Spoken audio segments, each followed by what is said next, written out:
47 a.C., Julio César marcha con un ejército de unos 3.000 hombres hacia el trono de Egipto, apoyando el reclamo de Cleopatra contra Ptolomeo XII, que tiene un ejército de unos 5.000 hombres a orillas del Nilo. El ejército de César está compuesto principalmente por legionarios experimentados que han luchado bajo su mando durante muchos años, así como por algunos arqueros y caballería romanos experimentados. Entre sus aliados se encuentra el rápido Mitridates de Pérgamo, se une al ejército de César con unos 2.000 hombres y caballería. Los barcos de Mitridates de Pérgamo llegan y se reúnen con las fuerzas principales. Desembarca el ejército de Mitridates, que se coloca en formación y espera a que lleguen las fuerzas de César. La batalla del Nilo, a principios del año 47 Alto, Calle, vio a los ejércitos combinados romano-egipcios de Julio César y Cleopatra VII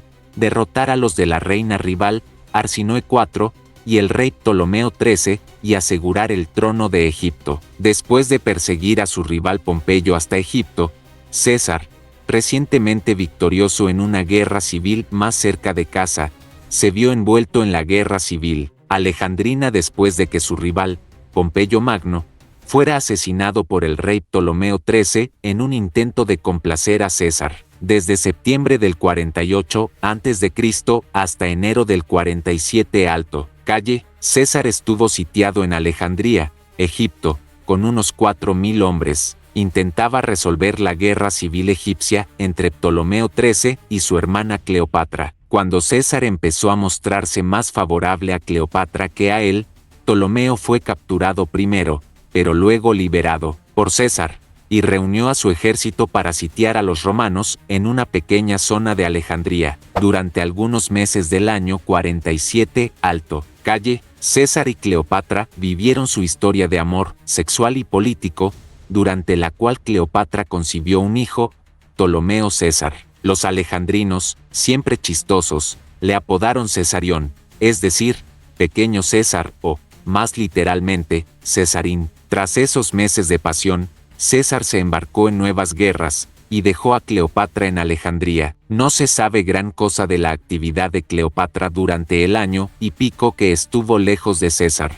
Mientras éste batallaba a diestro y siniestro, la reina estuvo ocupada gobernando su país en solitario, ya que su hermano y marido, Ptolomeo XIV, tenía 10 u 11 años, cuidando al pequeño Cesarín y erigiendo un templo al César que desembarca en pleno puerto de aquella ciudad. Sin embargo, había muchos asuntos que tratar con César. Egipto había sido aliado y amigo de Roma durante el reinado del padre de Cleopatra, el rey Ptolomeo XII, época en que la isla de Chipre, hasta entonces dominio de Egipto, fue puesta bajo soberanía romana. Había que renovar dicha alianza, discutir el estatus de Chipre y también tratar sobre la embarazosa presencia de 3 legiones romanas en territorio egipcio. Por ello, cuando Cleopatra recibió una invitación de César para una visita de estado a Roma, porque el historiador Suetonio especifica que la invitación partió de César, se embarcó con su real marido y, probablemente, con su hijo rumbo a la capital. Es posible que César deseara que Cleopatra asistiera a los 4 triunfos que celebró en Roma en septiembre del año 46 Alto, Calle, para conmemorar sus victorias en las Galias, Egipto, Asia y el norte de África. En el triunfo alejandrino iba a desfilar, encadenada, la efímera reina de Egipto, Arsinoe IV, medio hermana de Cleopatra y enemiga de César. Este esperaba acentuar la imagen de sumisión del país del Nilo ante Roma con una reina egipcia encadenada y otra asistiendo a la celebración como convidada de piedra. Pero a César le salió mal la jugada, no solo porque Cleopatra, posiblemente, llegó a Roma después del triunfo, sino también porque la plebe romana se conmovió ante la imagen inédita de una reina vencida desfilando en un triunfo, y pidió a César que liberara a Arsinoe. César la perdonó y la mantuvo con vida,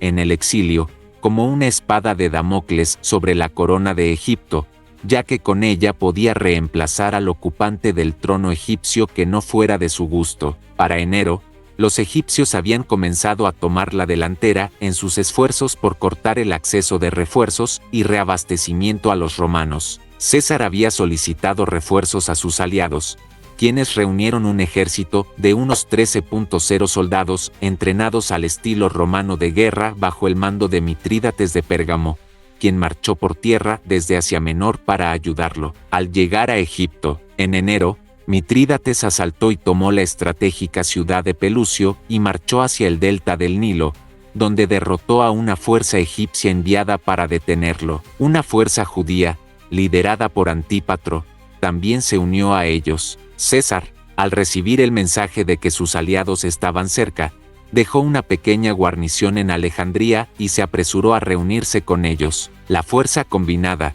de unos 20.0 hombres, se enfrentó a los egipcios en febrero del 47 a.C. en la batalla del Nilo. El ejército ptolemaico, equipado al estilo griego, era ligeramente mayor.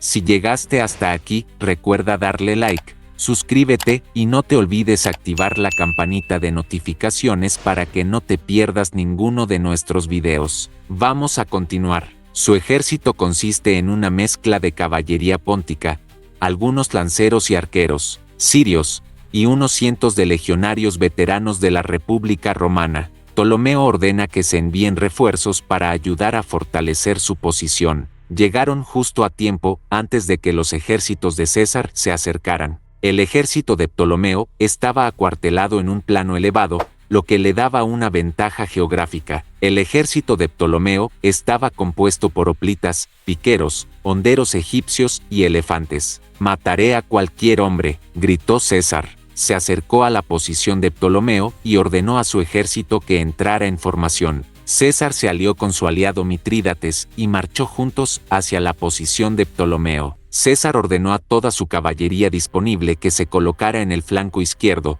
en un intento por flanquear al ejército de Ptolomeo. Luego, ordenó a sus legionarios que se colocaran al frente de la fuerza principal y formaran formaciones de judo para minimizar las bajas al descender de la colina. César divide el ejército en dos fuerzas.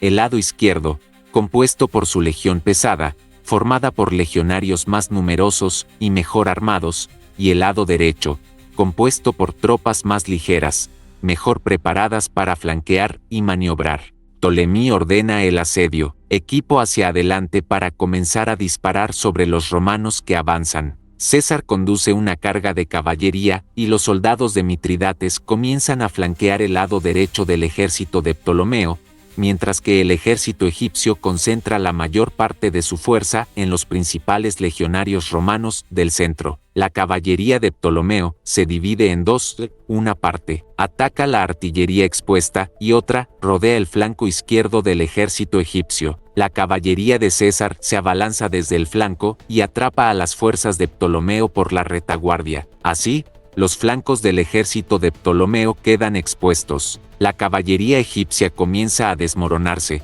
la infantería romana empieza a recargar, y la caballería egipcia, cansada y con hombres gravemente heridos, empieza a huir de las principales falanges de picas egipcias en el centro. Empiezan a romperse y los hombres empiezan a huir. Los egipcios habían acampado en una posición privilegiada a orillas del Nilo, acompañados por una flota. César llegó poco después, antes de que Ptolomeo pudiera atacar al ejército de Mitrídates. César y Mitrídates se encontraron a 11 kilómetros de la posición de Ptolomeo. Para llegar al campamento egipcio, tuvieron que vadear un pequeño río. Ptolomeo envió un destacamento de caballería e infantería ligera para impedirles cruzar el río. Desafortunadamente para los egipcios, César había enviado a su caballería gala y germánica a vadear el río por delante del ejército principal. Cruzaron sin ser detectados. A su llegada, César ordenó a sus hombres construir puentes improvisados sobre el río y ordenó a su ejército que cargara contra los egipcios. Al hacerlo, aparecieron las fuerzas galas y germánicas y cargaron contra el flanco y la retaguardia egipcios. Los egipcios se dispersaron y huyeron de vuelta al campamento de Ptolomeo, y muchos huyeron en barco. Al intentar huir, Ptolomeo se ahogó en el río Nilo en circunstancias controvertidas. Egipto estaba ahora en manos de César, quien levantó el segundo asedio de Alejandría y colocó a Cleopatra en el trono como cogobernante junto con otro de sus hermanos, Ptolomeo XIV, de 12 años. César, inusualmente, permaneció en Egipto hasta abril, disfrutando de una relación de unos 2 meses con la joven reina antes de partir para reanudar su guerra civil. Por aquella época, ella quedó embarazada de Cesarión. La exreina Arsinoe IV fue llevada prisionera por Roma y desterrada al templo de Artemisa en Éfeso. Más tarde, tras la muerte de César, fue ejecutada por orden de Cleopatra y Marco Antonio. Julio César salió victorioso en su retirada. Ptolomeo supuestamente se ahogó cuando su barco volcó. Egipto estaba ahora en manos de César, que luego levantó el asedio de Alejandría y colocó a Cleopatra en el trono con otro de sus hermanos. Ptolomeo XIV ¿eres tú? Llegamos al final de este video. Comenta en los comentarios, dale like al video, suscríbete y activa la campanita para disfrutar de próximos videos como este. Hasta la próxima.